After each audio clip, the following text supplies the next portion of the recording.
I want to talk very importantly about fear, about startled fear, about not knowing what to do, not having a good body-mind connection, good practice and training, the right discipline, the right motivation that can get things going, and the ability to practice what to do when you're put on the spot. There's nothing more important than that. There's nothing more potent than that. What do you say? What do you do when you're put on the spot? When it all comes down to an immediate encounter and confrontation in the cold-hard arena, when you're all by yourself, there's nobody to back you up, there are no bystanders who will come in and rescue you, it's kill or be killed. It's down to that situation, both literally and figuratively. Well, what do you do then? How do you handle it? I wish I would have thought about this as the most important question and more powerful than the sex drive. Take it from me, I'm the one to know. More powerful than that, much more powerful than that. Without having security, a real earned, hard-boned, steel alloyed, forged in a hot crucible, proven by unrehearsed encounters and confrontations in the arena, defined clearly by a professional who knows what they're looking for, and always asking yourself the question, when I get into my penthouse and I have my delusions of grandeur, and I want to take my revenge on all my opponents, my adversaries out there,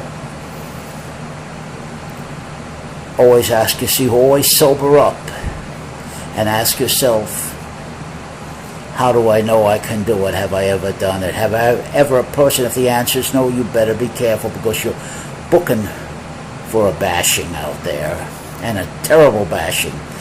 That heavyweight champion, one of the greatest of them all, Jack Dempsey, said he's had toughest fights, hard fights in bars and arenas, but there's no fight that's tougher, that's more dangerous than a street fight. Anything can happen, and you're all by your lonesome. That's when all the chickens come home to roost. Look at the concrete ground, look at the obstacles, and it's a terrible thing to be trapped in a tone, in an attitude of complete startle and fear.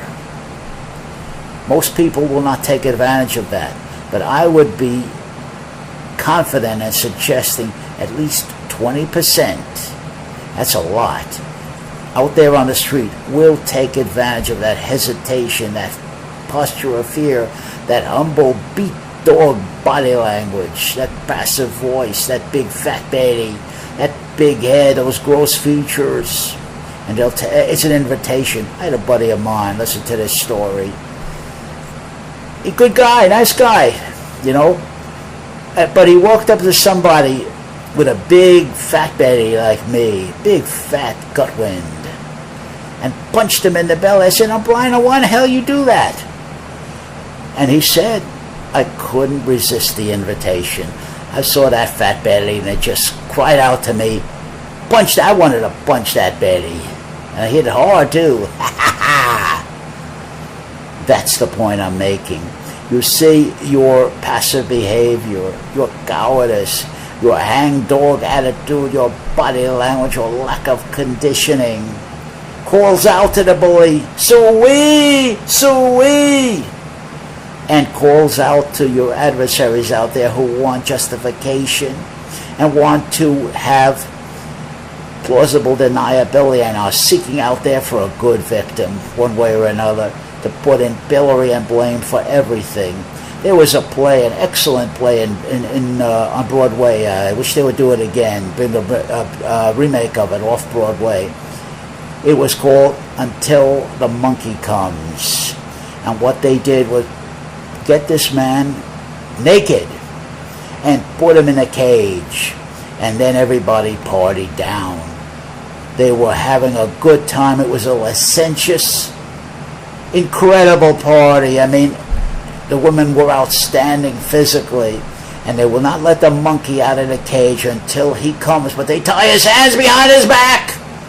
He doesn't escape until the monkey comes, and everybody's having a good time. They're taunting the monkey.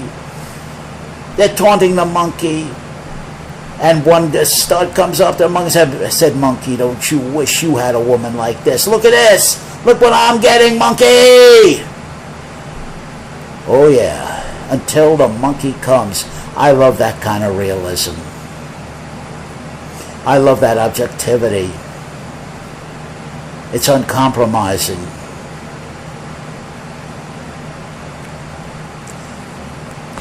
Now let's get some real dialogue going instead of phony, feel good. I'm okay, you're okay. You feel good, I feel good. I got a warm fuzzy, I give you back a warm fuzzy. Smile, smile. Have a nice day. Bullshit!